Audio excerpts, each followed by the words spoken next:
You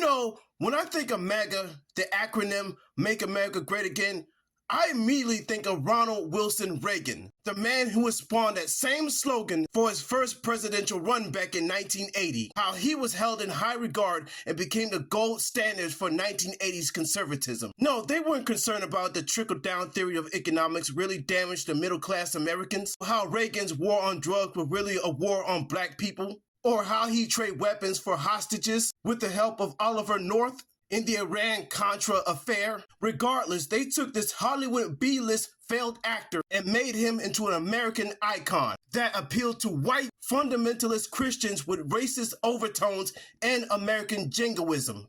And on that note, let's skip over to our favorite mushmouth meathead himself, Donald Jackass Trump, Donald J. Frog, President Taco Tits, Bone Spur McGee, and plenty other names we can shower him with, besides a bowl of mashed potatoes. When he's not busy kicking out black tenants out of his own apartment buildings, he's too busy taking out a full-page ad in the New York Times accusing 5 black teenage boys of assaulting a jogger in Central Park, who later were exonerated.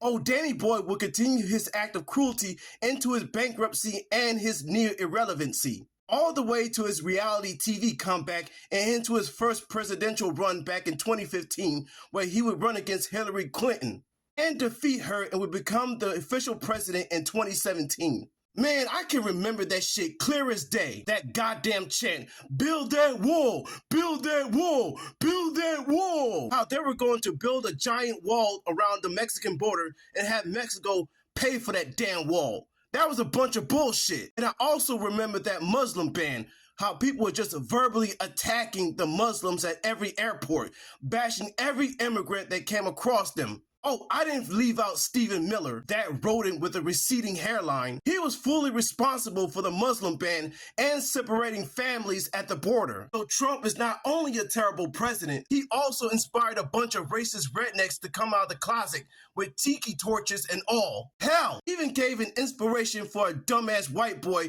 to unalive 9 members inside the Emmanuel African Methodist Church. Now fast forward to today. President McShitty Diapers is back in office. Same old shit, different toilet. Yeah, actually a bigger toilet for all the McDonald's he's consumed over the years with his fat ass. And he's back with a brand new plan, conning the American people with policies that he will never, ever, ever fulfill. Except tax cuts for his rich fuck buddies and tariffs for the lower and middle class Americans. Even going as far as placing tariffs on the penguins in Alaska. Hell, why don't we place a tariff on Hollywood? Shit, even Barbie ain't safe. Oh, and by the way, how's that deal with Greenland working out for you? Hell, I even seen the White House lawn get turned into a Tesla car dealership. Nice.